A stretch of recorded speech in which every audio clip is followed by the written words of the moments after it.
इतनी ज्यादा टूट फूट पाई जा रही है, आपने देखा है। तो आपने ये भी देखा कि आलिया हमजा जो अच्छा काम कर रही थी पीटीआई के लिए, तो उनके लिए सलमान अकरम राजा ने इतने सख्त अल्फाज क्यों इस्तेमाल किए। जब पीटीआई के तहरीक शुरू करने के लिए इजलास बुलाया गया तो उसमें आलिया हमजा को क्यों नहीं बुलाया गया जब तहरीक शुरू की जा रही थी। बाद में कहा जा रहा है कि आलिया हमजा तो सिर्फ क्या कहते हैं कंपोज करेंगी, सिर्फ उसको करेंगी, मोबिलाइज करेंगी तो सिर्फ पंजाब को मोबिलाइज करेंगी, बाकी किसी चीज में पार्टिसिपेट नहीं करेंगी। जब एक खातून हो के इतनी मेहनत करी जा रही है तो उसके लिए इतने सख्त अल्फाज सलमान अकरम राजा को इस्तेमाल करने चाहिए थे, नहीं करने चाहिए थे। आखिर बानिए पीटीआई तो चले जेल में बैठे हुए मानते हैं, मगर पीटीआई के कारकुन क्या कर रहे हैं आपस में, ये क्यों इख्तलाफात कर रहे हैं, ये क्यों लड़ रहे हैं। तो तहरीक तो शुरू भी नहीं हुए, शुरू होने से पहले ही तहरीक को लग रहा है कि खत्म कर देंगे ये लोग, तहरीक शुरू भी नहीं होगी। कभी किसी बात पे आपस में ही लड़ते रहते हैं और आपस में ही जंग शुरू कर देते हैं, एक दूसरे पे तनकीदें करते हैं। जिस तरह आपने देखा कि शेर अफजल मरवत ने भी कहा, आपने उसका भी बयान सुना होगा शेर अफजल मरवत का, कि उन्होंने कहा कि मैं पार्टी के लिए बिल्कुल सिंसियर तरीके से खड़ा था, मैं बानी के लिए खड़ा हुआ था और बानी के लिए मैं काम करना चाह रहा था, मगर ये लोग बर्दाश्त नहीं कर रहे थे। इन लोगों ने मुझ पर इल्जाम लगाया कि शायद मैं बानी पीटीआई की जगह लेना चाह रहा हूँ। ये मेरा टॉपिक नहीं है, मैं ऐसी एक जनरल बात कर रही हूँ। तो शेर अफजल मरवत ने कहा कि मैं बानी पीटीआई की जगह कभी भी नहीं लेना चाह रहा था, मैं सिर्फ बानी के मौकूफ पे खड़ा था, उसकी सच्चाई पे खड़ा हुआ था और मुझ में इतना टैलेंट था कि मैं लोगों को बाहर निकालने में कामयाब होता। और अभी भी मैं दावा करता हूं कि ये तहरीक स्टार्ट होगी और स्टार्ट होने से पहले ही खत्म हो जाएगी। ये लोग किसी सूरत भी पब्लिक को नहीं निकाल पाएंगे।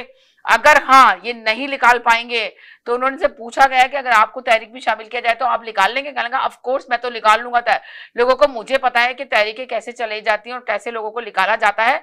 मैं अभी लिख के देता हूं कि ये लोग अगर नाकाम होगा, उस वक्त इन्होंने मुझे आवाज लगाई और मुझे पुकारा तो मैं बताऊंगा कि तहरीक कैसे चलती है। मैं बानी पीटीआई के लिए, इमरान खान के लिए अपनी जान भी अभी भी दे सकता हूं और मैं उनके लिए खड़ा हुआ हूं। और मैंने बानी पीटीआई इमरान खान से बात भी की थी, तो उन्होंने कहा था मुझे कि मरवत मुझे तुम्हारी जरूरत है, तो मैं इसीलिए खड़ा था। मगर पार्टी के लोग मुझे बर्दाश्त नहीं कर पाते, इसलिए कि मैं काम अच्छा करता हूं। वो मेरे काम से मुतमईन नहीं है। वो कहते हैं कि आगे क्यों बढ़ रहा है, ये काम बढ़ चढ़ के क्यों कर रहा है। तो अब आप देखें, अगर कोई ऑनेस्ट तरीके से काम कर रहा है, जो पार्टी के साथ ऑनेस्ट है, उसको तो निकाल देते हैं पार्टी से। और जो पार्टी के लिए कुछ भी ऑनर्स नहीं है, जो पार्टी को नुकसान पहुंचाना चाहते हैं, जो पार्टी में टूट फूट डालना चाहते हैं, वो पार्टी में रहते हैं। तो अब आप लोग खुद लिखें, कमेंट्स में बताएं कि पार्टी इस तरह, क्या पार्टियां इस तरह चलती हैं, तहरीकें चलती हैं। और कहते हैं, जब बात करते हैं तो कहते हैं कि तमाम सियासी पार्टियों में इसी तरह की टूट फूट होती है, इसी तरह के झगड़े पाए जाते हैं। इस तरह 90 दिन का जो अली अमीन गंडापुर ने बयानिया दिया है, उस बयानिए को किसके कहने पे अली अमीन गंडापुर ने बयानिया दिया। और जैसे कि आपको पता है, वो जब भी ऐसे बयान देते हैं तो इस तरह पार्टी को नुकसान ही हुआ है, फायदा तो किसी कभी भी नहीं हुआ। और अभी जो ये बयानिया दिया, किसने कहलवाया, किसने करवाया इनसे ये बयानिया, और किसके कहने पे आके इन्होंने ये बयानिया दिया, तो कौन है, किसका इस पे हाथ है, इसके पीछे, इस पे हम बात करेंगे। मगर हम फिर कहते हैं, लफ्जों का चुनाव बात अच्छे से अदा कीजिएगा।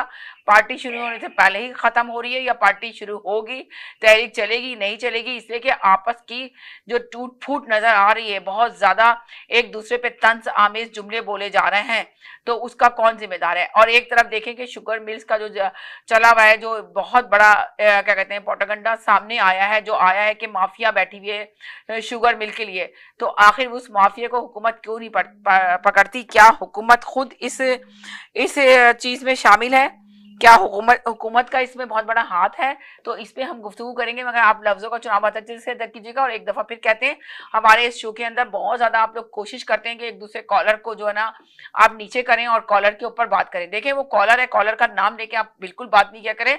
आप कहें कि उनका पहले सुकून के साथ तजिया सुन लें, उसके बाद कहेंगे जी हम एग्री नहीं करते, हम डिसएग्री करते हैं, हमारी बात ये है। ये जरूरी नहीं है कि आप कॉलर की बात को कहेंगे बस मेरी बात जो मैं बोल रहा हूं वो सही है, जो कॉलर दूसरा बोल रहा है उसकी बात गलत है। भाई उसका तजिया है, वो दे रहा है अपना, वो आपको सुनाने के लिए नहीं आया। जो लाखों लोग देख रहे हैं और सुन रहे हैं, उनको बताने के लिए आया, अपना तजिया देने के लिए आया है। वो लोग खुद उसको कॉमेंट्स में लिख देंगे कि वो सही बोल रहा था, गलत बोल रहा था, उनको जाने देना, उनके ऊपर रखें। आप लोग क्यों खुद बन जाते हैं फैसला करने वाले।